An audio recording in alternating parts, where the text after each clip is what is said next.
গেল রাতে 4.5 ঘন্টার মধ্যে মোট 13 বার ভূমিকম্পে কেঁপেছে ভারতের সিকিম।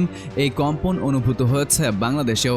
ভারতের ন্যাশনাল সেন্টার ফর সিসমোলজির তথ্য বলছে, ভারতীয় সময় রাত 1:30 নাগাদ সিকিমের গেলসিং এলাকায় প্রধান ভূমিকম্পটি অনুভূত হয়। রিক্টার স্কেলে এর মাত্রা ছিল 4.5। কম্পনের উৎসস্থল ছিল ভূপৃষ্ঠ থেকে প্রায় 10 কিলোমিটার গভীরে। এই মূল কম্পনের পর শুরু হয় একের পর এক আফটারশক। মঙ্গন এলাকায় 7টি এবং নামচিতে 4টি ছোট কম্পন ধরা পড়ে। গ্যাংটকেও 3.1 মাত্রার একটি ভূমিকম্প রেকর্ড করা হয়েছে। একের পর এক কম্পনে আতঙ্ক ছড়িয়ে পড়ে, তবে এখনও পর্যন্ত বড় ধরনের কোনো ক্ষয়ক্ষতির খবর পাওয়া যায়নি। সিকিমের এই ভূমিকম্পের প্রভাবে কেঁপে ওঠে বাংলাদেশের উত্তরাঞ্চল। ঠাকুরগাঁও ও দিনাজপুরে আতঙ্কে ঘুম ভাঙে মানুষের।